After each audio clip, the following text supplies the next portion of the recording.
of us know that veterans receive treatment at VA hospitals around the world. One question that we often forget to ask is what happens to the families of those veterans while they're in the hospital? And this is where the Fisher House comes in with their amazing support.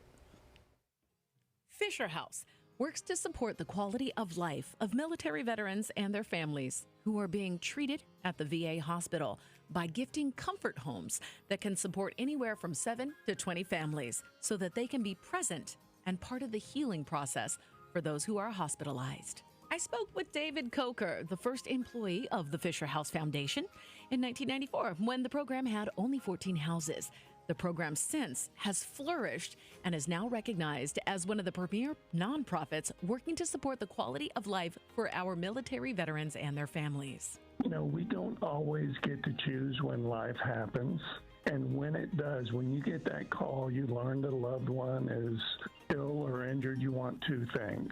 You want the best medical care possible, and you want to be there. Well, the VA and military health systems provide world-class health care. Having a place where families can stay and be a part of the healing process is a little bit more of a challenge, and that's where Fisher House comes in. I had a chance to speak with a fellow veteran whose son was also serving the country when tragedy fell upon their family. Hi, I'm Matt Parley. I'm a veteran of the United States Navy. I served on the Enterprise in Long Beach years ago. I was in the Fisher House visiting our son who was injured during a drunk driver hit and run. So when we got the phone call from Joey's commanding officer, it was one of the calls that you never want to get. And we were told to come from Austin, Texas to Tacoma to LBJM as quickly as we could. And that Joey was near death and there wasn't a lot of hope for him. And as we took the flight from Austin to Tacoma, lodging is far from that thought pattern. We landed and were immediately escorted from the airport to the hospital. And Joey's commanding officer just whispered into our ears, "Don't worry, we've got you set up at the Fisher House." And we had no idea what that meant at the time.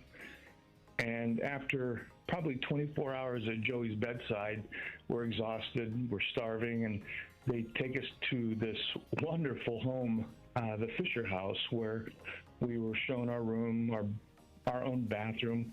There's a common kitchen, living room, dining room, library that everyone shares, and they come together at the end of the day and just kind of talk or share their feelings. But our experience with the Fisher House was one that it's community, it's love. There's very little healing that can happen without family. And I personally feel that the Fisher House helps promote not only the healing of the person in the hospital, but also of the family. There's never a cost to stay in a Fisher House, and you're there as long as you're needed. So when life happens, and we don't get to choose the timing. Joey not only made it, Joey came through with flying colors. So Joey's doing extremely well.